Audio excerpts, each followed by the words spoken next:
하나님 말씀 이사야 54장 11절에서 17절 말씀입니다.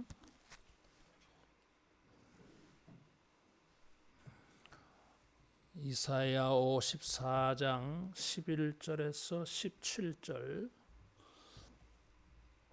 너 공고하며 광풍에 요동하여 안위를 받지 못한 자여, 보라, 내가 화려한 채색으로 내 돌 사이에 더하며 청옥으로 내 기초를 쌓으며 홍보석으로 내 성벽을 지으며 석류석으로 내 성문을 만들고 내 지경을 다 보석으로 꾸밀 것이며 내 모든 자녀는 여호와의 교훈을 받을 것이니 내 자녀에게는 큰 평안이 있을 것이며 너는 공의로 설 것이며 학대가 내게서 멀어질 것인즉 내가 두려워하지 아니할 것이며 공포도 내게 가까이 하지 못할 것이라.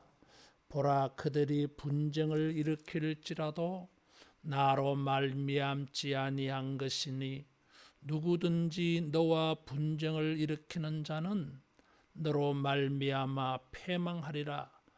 보라, 숯불을 풀어서 자기가 쓸만한 연장을 제조하는 장인도 내가 창조하였고 파괴하며 진멸하는 자도 내가 창조하였은즉 너를 치려고 제조된 모든 연장이 쓸모가 없을 것이라.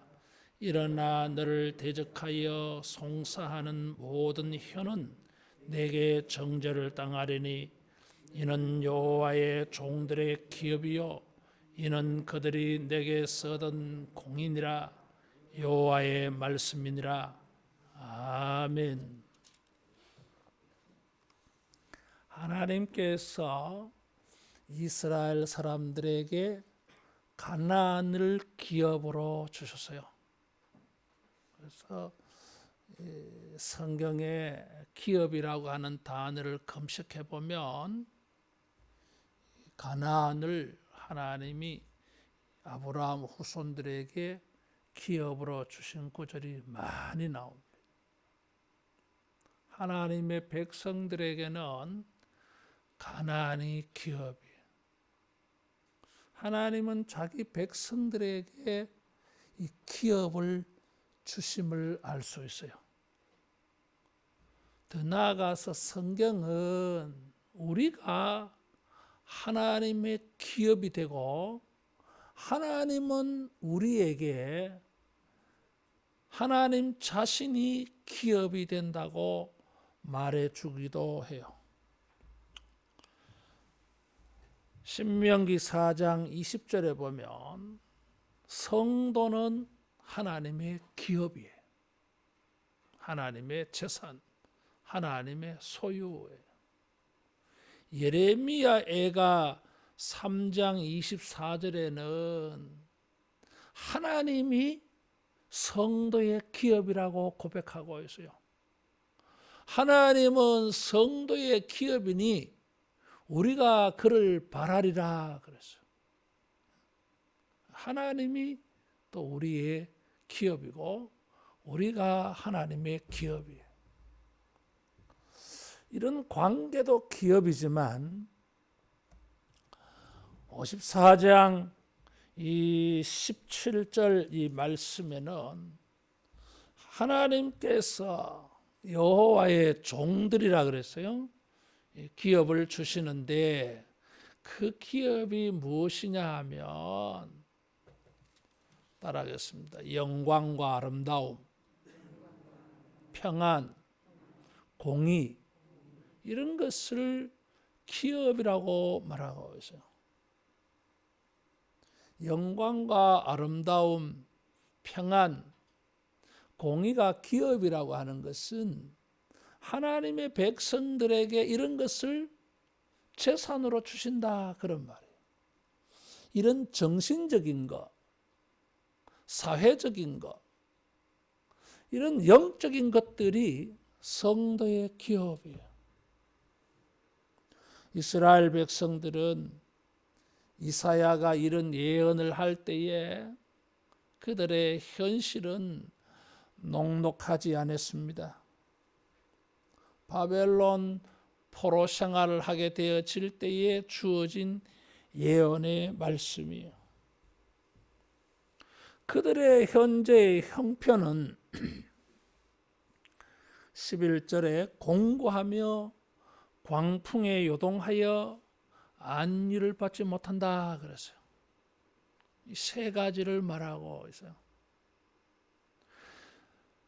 54장 1절에는 잉태하지 못한 자, 출산하지 못한 자, 산고를 겪지 못한 자, 거기도 삼중적으로 표현을 했어요. 삼중적으로 이들의 애로사항을 표현하였다고 하는 것은 그들이 겪고 있는 현실이 너무나 참담하다고 하는 것을 강조하는 표현이에요. 잉태하지 못하고 출산하지 못하고 해산의 고통을 경험하지 못했다. 공고하며 광풍에 요동하며 안위를 얻지 못했다. 이 11절 말씀은 바로 1절 말씀하고 이렇게 연결되어져요.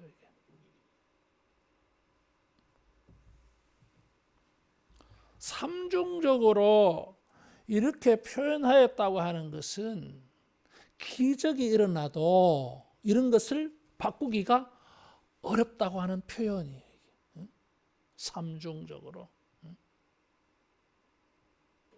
그런데 이사야 선지자는 끊임없이 위로와 희망의 예언의 메시지를 주고 있어요. 예언 안에 행하라고 하는 주제를 가지고 희망과 소망을 주는 이런 메시지를 이사야 예언부터 내가 이제 설교를 하려고 마음먹었습니다.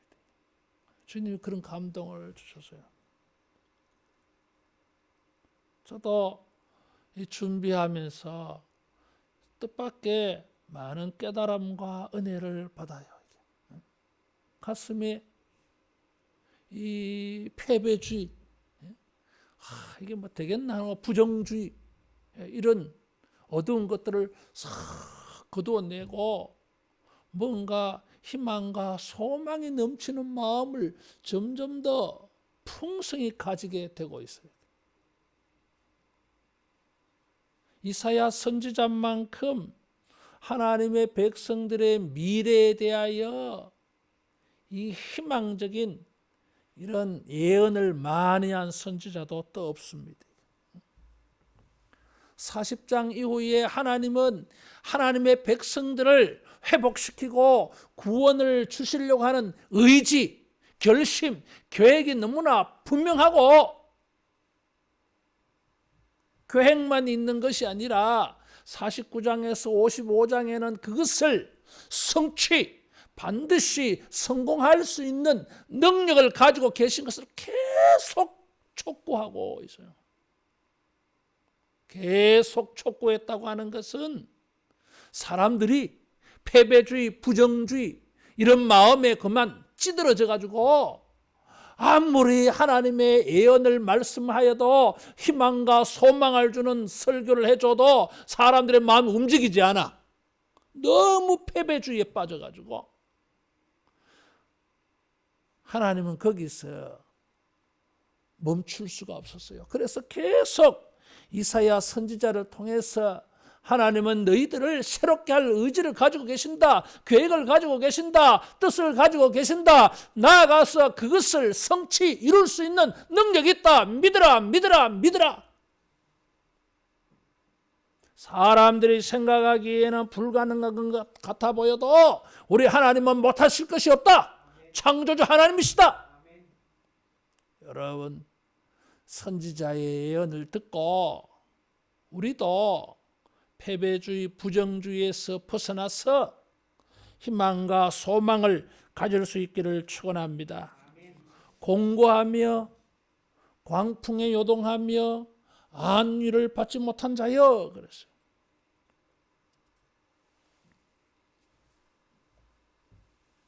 어떤 보호도 평화도 얻지를 못해. 미래를 기대할 수가 없는 사람들인데 주님은 그들에게 희망을 주시고 계세요. 따라하겠습니다. 말씀 안에서, 주님 안에서, 믿음 안에서 소망을 가지자. 소망을 잃지 않기를 바랍니다. 너 공고하며 그래서요. 학대를 받아가지고 상대방이 가하는 부당한 학대와 압제, 억압을 조금도 막아낼 수가 없어. 그래서 고스란히 받아야 돼. 그래서 육체적으로, 정신적으로, 감정적으로 다 무너졌어. 지쳤어. 피곤해. 정말 아무런 능력이 없어요. 가난한 자가 전락되고 말았어요. 이게 공고예요. 이런 권고는 14절에 보면 학대가 내게서 멀어질 것인즉 했는데 이 학대와 관계가 있어요. 학대를 받아서 공고하게 됐다 그 말이에요. 광풍에 요동하며 라는 말은 바람에 날리는 쭉정이처럼 바람 부는 대로 밀려가야 돼. 외세, 다른 사람의 영향 이런 것에 의해서 속수무책이야. 권고는 그런 것을 속수무책으로 받아야 되는 것이고 광풍에 떠밀려 요동한다고 하는 것은 그대로 밀려가. 이리 밀면 그리 밀려가야 되고 저쪽으로 밀리면 저쪽으로 밀려가야 되고. 그래서 자기가 자기를 컨트롤할 수가 없어요. 자기가 자기를 지켜낼 수가 없어. 자기 의지와는 전혀 다른 방향으로 다른 길로 가야 돼. 이것이 광풍에 요동하는 거예요.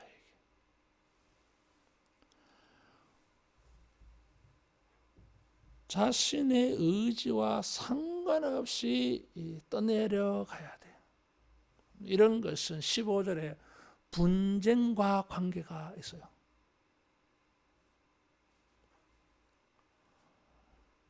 자기의 의지와 상관없는, 자기가 그렇게 살기 싫은데 그렇게 살 수밖에 없는 이런 것이 광풍에 요동하는 인생이에요. 안위를 받지 못한 자여 그래서요. 위로가 없어. 위로될 만한 게 없어요. 살다 보면 아무리 힘들고 어려워도 뭐 위로가 되는 게 있잖아. 이게. 다른 사람이 말 한마디 들어도 위로될 때가 있고 다른 사람이 무슨 일인지 모르지만 나에게 밥을 한 그릇 사줘. 뭐 조그마한 선물 하나 줘.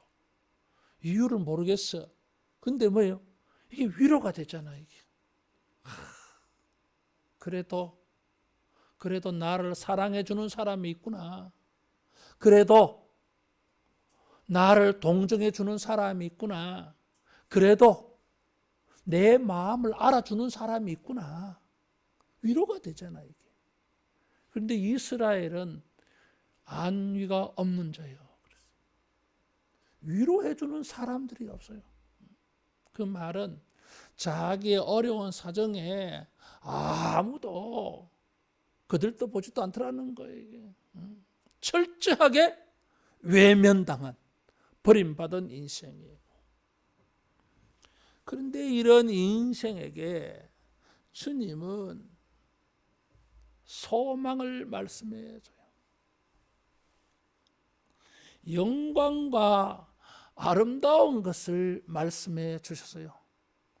11절 12절에 보니까 내가 화려한 채색으로 내 돌 사이에 더하며 청옥으로 기초를 쌓으며 홍보석으로 성벽을 지으며 석류석으로 성문을 만들고 내 지경을 다 보석으로 꾸밀 것이며 시온 예루살렘을 하나님은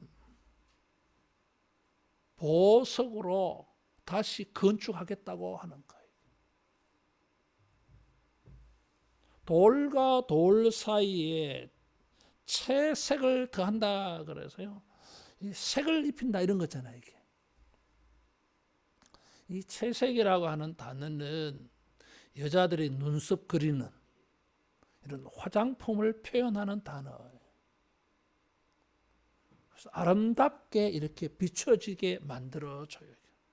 왕궁을 아름답게 만든다고 할 때에 바로 이 채색이라고 하는 단어를 사용했어요. 그래서 예루살렘 성은 황폐한 성인데 다시 재건축할 때에 여인이 화장한 것처럼 아름답게 보인다 그 말이에요. 49장에서부터 계속 지금 황폐한 예루살렘을 에덴 동산같이 신부같이 아름다운 옷을 입는 여인에 비유했더랬어요. 공고함으로 찌들린 인생이야. 얼굴도 육체적으로 정신적으로 피곤해 쩔었어. 새카매. 이게 햇빛을 봐서 새카만 게 아니라 걱정과 근심이 많아가지고 얼굴이 창백해진 거예요. 그런데 주님은 아름답게 만들어 주신다 그랬어요. 여기 청옥, 홍보석, 석류석 뭐 이런 단어가 나와요. 이것이 정확히 무엇을 의미하느냐 막 그런 것은 논란의 여지가 많습니다. 홍보석은 아마 이 루비가 아니겠느냐 그렇게 추측을 해요. 그리고 석류석은 수정이 아닐까. 청옥은 사파이어가 아닐까 그렇게 추측을 해봅니다. 우리가 알고 있는 보석에 우리가 뭐 청옥, 홍보석 이러면은 뭔지 잘 모르잖아요. 그래서 사파이어나 루비나 수정 같은 게 아닐까. 고대 사회에서는 사파이어, 이런 루비, 수정은 최고의 보석에 해당되어집니다. 그러니까 예루살렘을 최고로 아름다운 보석으로 건축하겠다고 하는 거예요.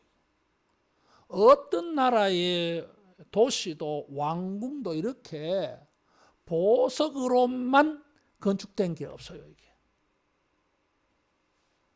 그리고 그 성문의 지경들은 전부 다 보석으로 꾸민다 그래서요. 황폐하여 볼품이 없는 인생이었는데 이렇게 보석으로 만들면 빛나잖아요. 이게. 따라하겠습니다. 영광과 아름다움이 주어진다.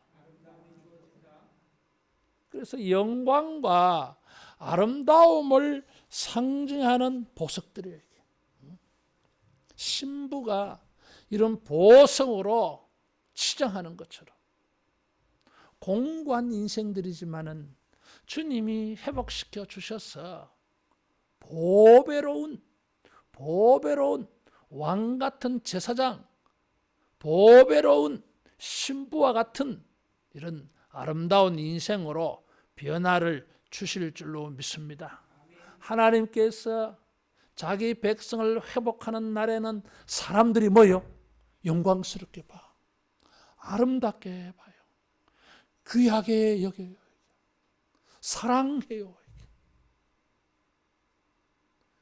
지금은 공고한 인생, 멸시받는 인생, 짓밟히는 인생, 다른 사람이 나에게 해를 가하면 고스란히 내가 몸으로 다 받아야 되는 그런 나약한 인생이지만 주님이 회복시켜 주셔서 영광과 아름답게 귀하게 사랑스럽게 이렇게 여겨지는 여러분 미래가 있을 줄로 믿습니다. 이런 예언이 우리의 현실이 되고 이런 것이 경험되어지는 새해가 되어지기를 축원합니다. 문자적으로 이런 일이 이루어진 것이 없어요. 그런데 요한계시록 21장에 보면 새하늘과 새 땅의 새 예루살렘 성이 이와 같이 보석으로 건축되어지고 있어요. 그 새 예루살렘이 무엇이에요? 따라하겠습니다. 구원받은 백성들이다. 구원받은 백성들이요. 예수 그리스도 안에 있는 사람들은 누구나 왕 같은 제사장이라 그랬어요. 아름답고 영광스럽고 귀하고 사랑받는 존중받는 사람들이에요. 세상 사람들이 우리를 아무리 천대한다 할지라도 우리가 주님 안에서 이런 영광과 아름다움과 존귀와 사랑의 사람인 자부심을 가지고 우리 자신을 지켜내기를 축원합니다. 공고한 사람들을 영광과 아름다움으로 존경과 사랑받는 사람으로 만들어 주겠다 약속했어요. 두 번째로는 광풍에 요동하던 인생이라 그랬어요. 바람 부는 대로 떠내려가니까 안정감이 없어요. 이것은 분쟁과 관계 있다 그랬어요. 분쟁이라고 하는 단어는 나그네로 지낸다고 하는 그런 의미예요. 이게. 자, 나그네로 행하게 되어지면 그 지역 주민들에게 특세를 가진 사람들에게 학대를 받아요. 자기 권리를 주장하지를 못해. 그래서 사람들의 텃세에 의해서 이리 밀리고 저리 밀려. 그게 광풍에 요동하는 인생이에요. 이게. 자기 권리가 없어요. 이게.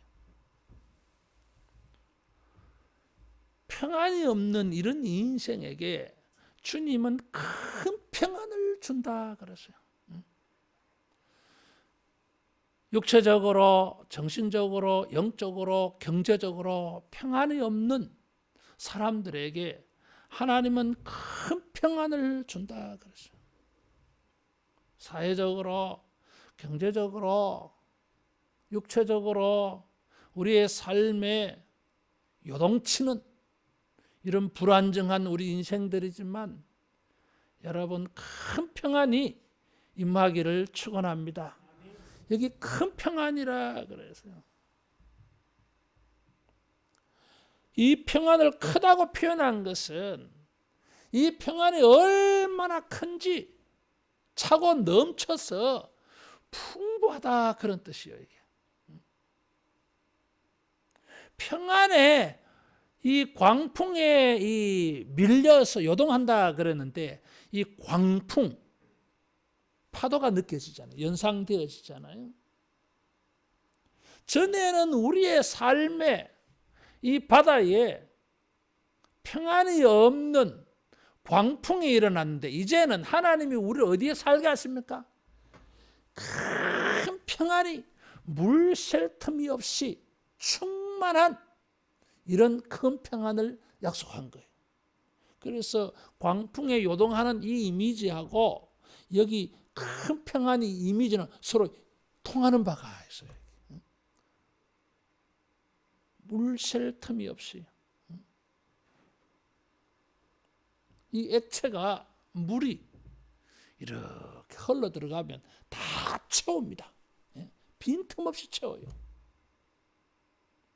주님이 우리에게 주시는 평안이 우리의 삶의 모든 자리에 어떤 영역에도 빈 곳이 없이 여러분 주님이 채워주시는 평안의 있기를 축원합니다.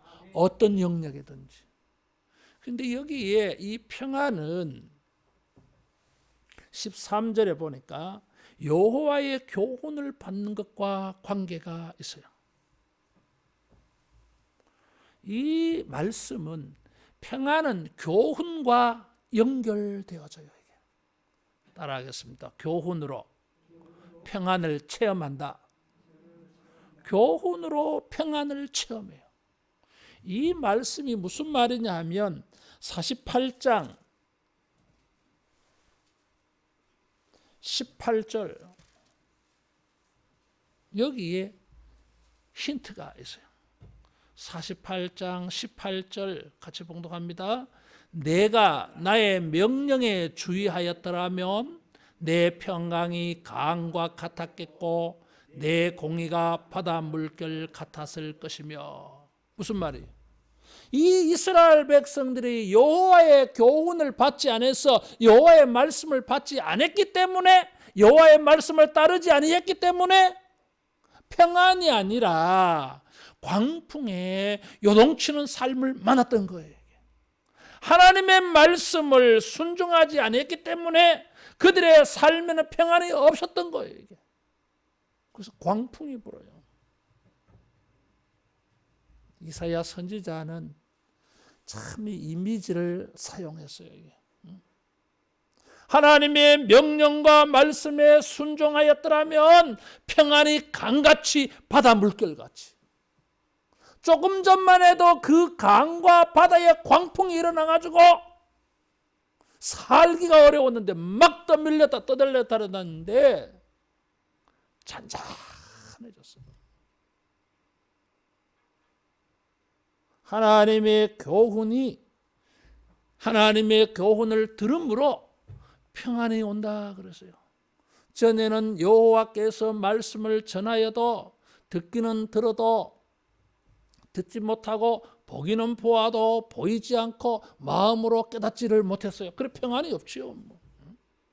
근데 이제는 말씀이 들려지기 시작했어요. 말씀이 보여졌어요. 말씀이 깨달아지고 말씀이 믿어졌어요. 영적 평안이 옵니다. 그 말씀을 믿음으로 그 말씀을 가지고 소망을 삼을 때에 마음이 평안해져요. 주님은 그 마음의 평안이 육체의 평안으로 이어지게 하시고 사회적 평안으로 경제적 평안으로 여러분 이어지게 하는 큰 평안을 주실 줄로 믿습니다. 큰 평안은 한계가 아니에요. 이게. 모든 일에 평안을 약속해 주셨어요.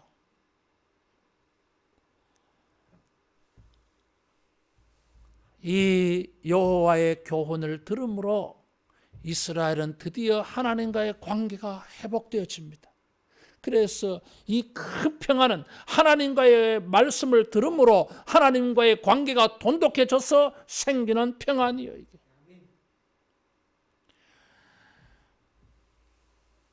이 여호와의 교훈을 들음으로 이스라엘은 하나님의 제자가 되는 것이죠. 예수님의 제자. 이 모습은 여호와의 교훈을 듣는 이 모습은 이사야 50장에 말하는 여호와의 종의 모습이에요. 자, 보겠습니다. 50장 4절 5절 이사야 50장 4절 5절 같이 봉독합니다. 주 여호와께서 학자들의 혀를 내게 주사 나로 공고한 자를 말로 어떻게 도와줄 줄을 알게 하시고 아침마다 깨우치시되 나의 길을 깨우치사 학자들 같이 알아듣게 하시도다. 주 여호와께서 나의 귀를 여셨으므로 내가 거역하지도 아니하며 뒤로 물러가지도 아니하며. 이사야 50장 4절 5절에 보니까 여호와의 교훈을 듣는 사람이 누구예요? 여호와의 종이야. 메시아 예수님이었어요. 전에는 하나님의 백성들은 여호와의 교훈을 듣지 않았어요. 그런데 하나님께서 이 사람들을 변화시킵니다. 여호와의 종처럼 메시아처럼 여호와의 교훈을 듣는 자가 되게 하셔서 그래서 그들에게 큰 평안을 주십니다.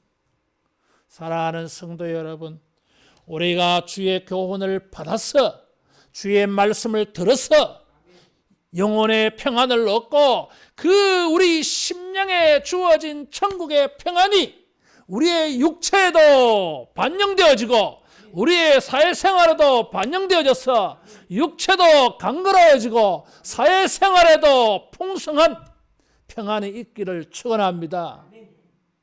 심령의 평안에서 하나님과의 관계 평안에서 이 평안이 확대되어서 큰 평안이 되어져요. 이 모든 일의 출발은 여호와의 교훈을 듣는 것이었어요.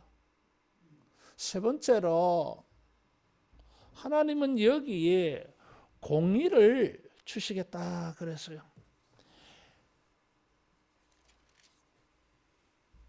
16절에서 17절에 보면 특별히 17절에 너를 대적하여 송사하는 자들이 있다 그랬어요.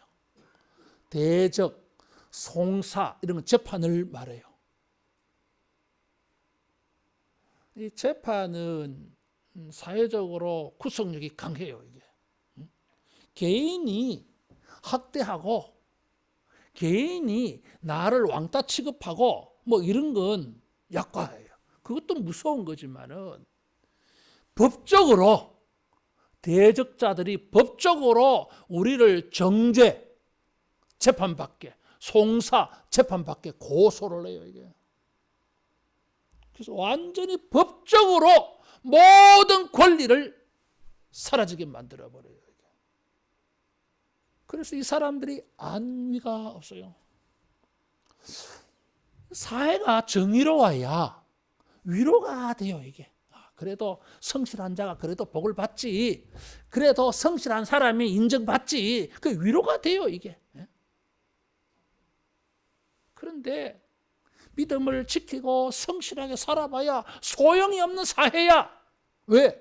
공의롭지 않아. 빽 있는 사람, 돈 있는 사람들은 참 모든 것을 누리고 정직하여도 진실하여도 빽이 없는 사람은, 돈이 없는 사람은, 배경이 없는 사람은 맨날 억울한 일 당해. 이게 공의가 없는 사회예요. 이게. 올바른 것이 존중을 받는 사회가 건강한 사회, 그런 사회가 성공적이지 않겠어요? 그런 사회가 좋은 사회 아니겠습니까? 바벨론 포로로 붙잡혀 갔는데 사람들은 이 하나님의 백성들에게 모든 권리를 다 박탈하는 거예요. 그래서 하나님께서 이 안위가 없던 사람들에게 공의를 기업으로 주었어요. 정의와 공의, 의가 승리하게 만들어줘요. 그래서 하나님의 백성들은 공의로 선다 그랬어요.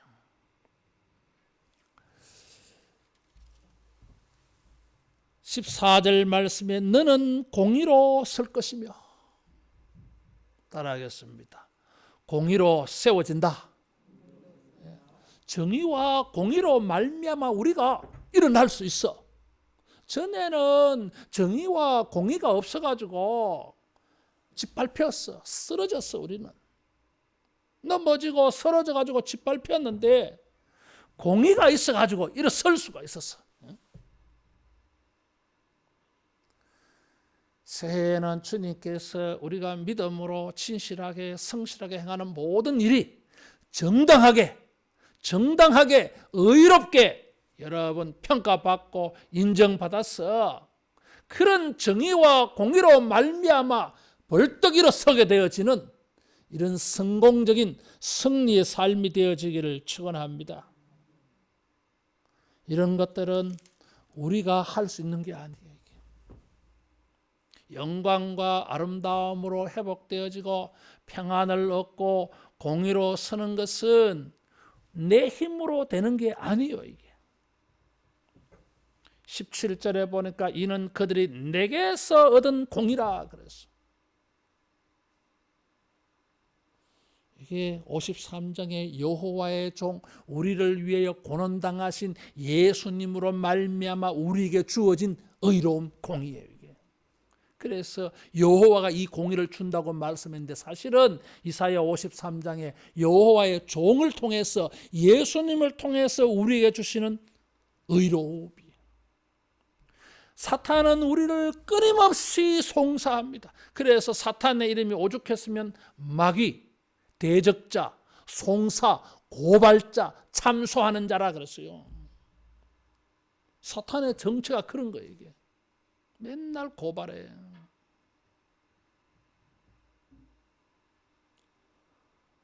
우리의 삶에는 언제나 공고하며 광풍에 요동하며 안위를 얻지 못하는 일들이 있습니다. 그래서 여기 14절 이하에 우리에게 이런 일이 있다고 말하고 있어요. 이게. 학대가 있을 것이고 여전히 분쟁이 있을 수 있고 대적자들의 송사가 있을 수 있다. 그런데 따라하겠습니다. 여호와로 말미암지 않았다. 여러분, 우리가 그리스도 안에서 영광과 아름다움을 얻었어요. 문자적으로 이런 것이 이스라엘 사람들에게 이루어지지 않았어요. 이사야 이 예언은 예수 그리스도 안에서 성도들에게, 교회에게 일어날 미래의 예언이에요. 이게 문자적으로 이렇게 다 이루어지지 않았거든. 그래서 성경학자들은 전부 이것을 그리스도 안에서 교회가 얻는 미래라고 해석해요. 이게 맞아요. 이게 오늘 우리는 영광과 아름다움을 얻고 큰 평안을 얻고 하나님의 공의로 말미암아 안위를 얻습니다. 주어졌어요. 이게. 그런데도 우리의 현실은 여전히 이런 학대가 있고 분쟁이 있고 대적자들의 송사가 여전히 있습니다. 하나님께서 이런 일에 대하여 우리에게 안심시켜 주시는 말씀을 하셨어요. 따라하겠습니다. 하나님이 하신 게 아니다. 대적자가 했다고 하는 거예요. 이게. 하나님이 하신 것이 아니라고 하는 것은 뭘 의미합니까? 하나님이 하신 게 아니기 때문에 대적자들이 학대하고 분쟁하고 대적하는 송사하는 일을 할 때에 하나님이 그 일을 하신 게 아니야. 하나님은 오히려 영광과 아름다움으로 평안으로 공의로 안식을 주시는 일을 하셨어요. 이게. 하나님은 영광과 아름다움으로 평안으로 안식을 주셨는데 이것을 망치는 자가 있어. 그것이 학대자요, 분쟁자요, 송사하는 자입니다. 사탄을 암시하고 있어요. 사탄의 조종을 받아서 불신자들이 하나님의 백성들을 그렇게 학대하고 분쟁하고 송사하는 일을 하게 하는 것입니다. 그래서 하나님이 우리에게 주신 이 은혜로운 것들을 다 파괴시키려고 그래. 그래서 사탄은 파괴자예요. 이게. 근데 하나님께서 여기에 보호의 말씀을 주셨어요. 나로 말미암지 않았다. 그래서 너희를 분쟁하는 자들은, 분쟁을 일으키는 자들은 너희를 향하여 분쟁을 일으킴으로 그들이 패망할 것이다. 그래서 자기께 자기가 넘어간다고 하는 거예요. 그들의 분쟁과 무기는 쓸모없을 것이다. 그래서 소용없다고 하는 거예요. 여기 없다고 하는 것은 무예요. 무. 따라하겠습니다. 우리의 은혜는 보호받는다. 지켜진다. 주님이 이것을 약속을 해 주셨어요. 우리의 삶이 공고하고 광풍에 요동하며 안위가 없는 것 같아 보여도 여러분, 사탄이 학대와 분쟁과 송사하는 일을 가지고 우리를 흔들어서 그래. 그래서 우리를 속여요. 여러분 알아야 됩니다. 사탄이 속이는 거예요. 이런 일을 당하여도 우리가 낙심하지 말아야 됩니다. 하나님은 우리를 지켜주신다 그랬어요. 분쟁케 하는 그는 자기가 망하는 일이 계기가 될 것이다. 그들의 무기는 쓸모없는 것이 될 것이다. 걱정하지 말라. 하나님이 너희에게 주신 영광과 아름다움과 평안과 안식은 기업이다 그랬어요. 가나안이 회복되어지는 것처럼 우리들의 이런 세 가지 은혜가 위협을 당하여도 다시 하나님이 회복시켜 주실 줄로 믿습니다. 여호와의 종들의 기업이라 그랬어요. 42장에서 40장에서 이 48장까지는 여호와의 종이라고 말할 때는 단수였습니다. 그리고 55장부터 66장까지는 여호와의 종은 복수로 나와요.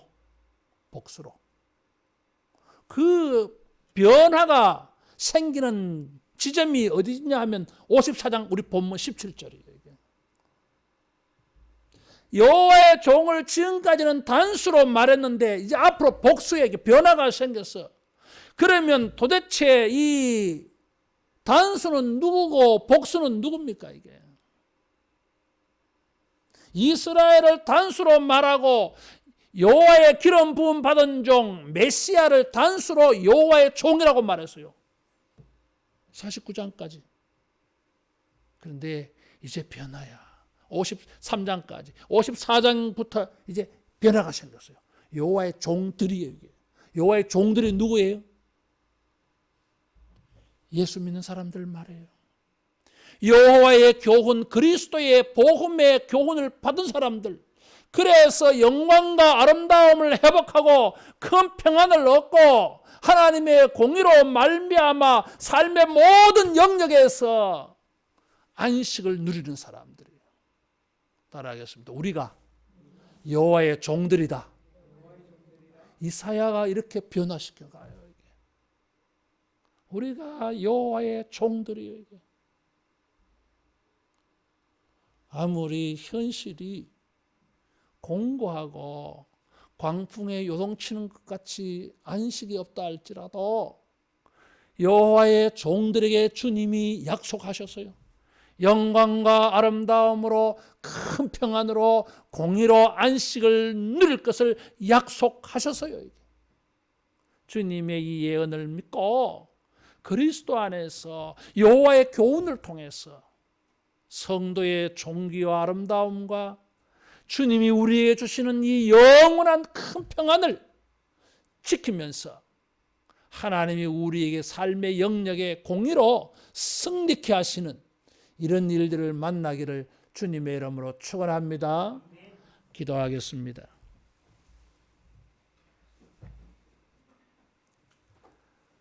하나님 아버지,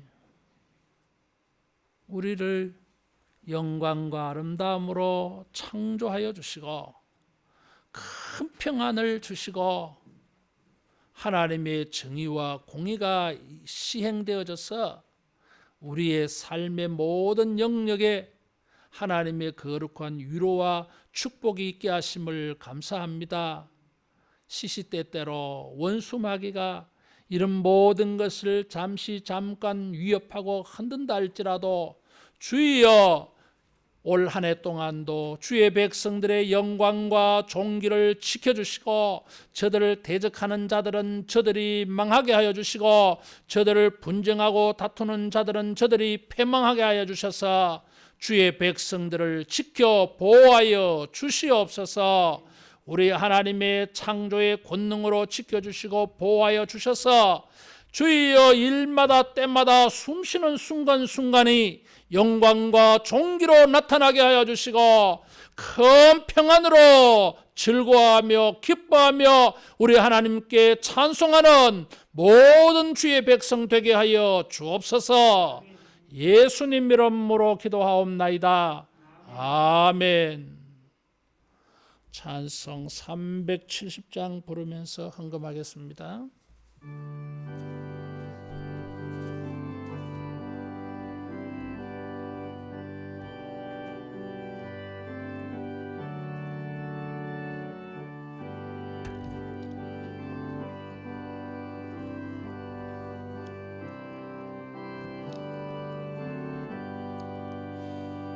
주 안에 있는 나에게 근심 있으랴.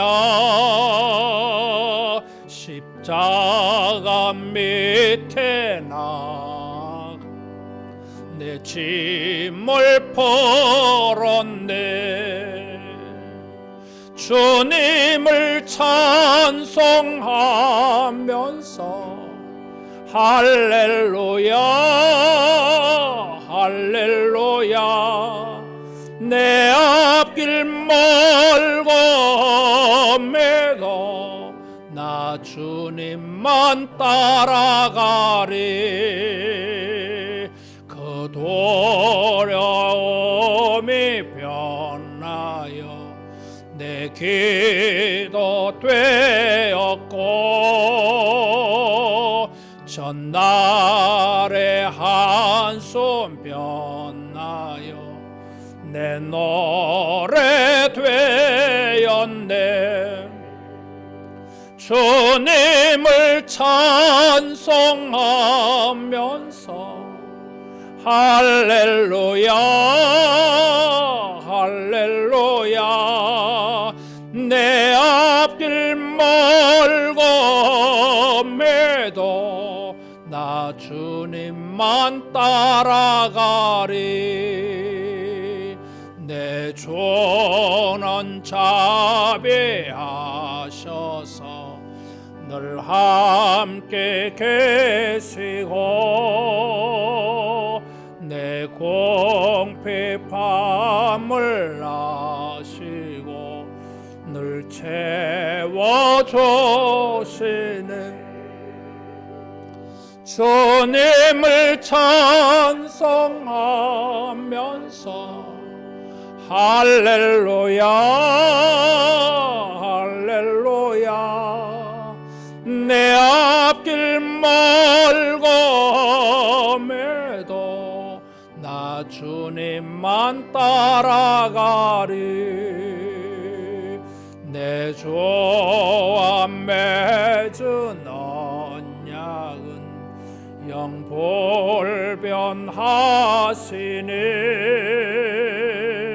그 나라 가기까지는 늘 보호하시네. 주님을 찬송하면서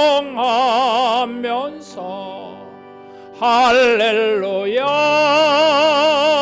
할렐루야. 내 앞길 멀고매도 나 주님만 따라가리.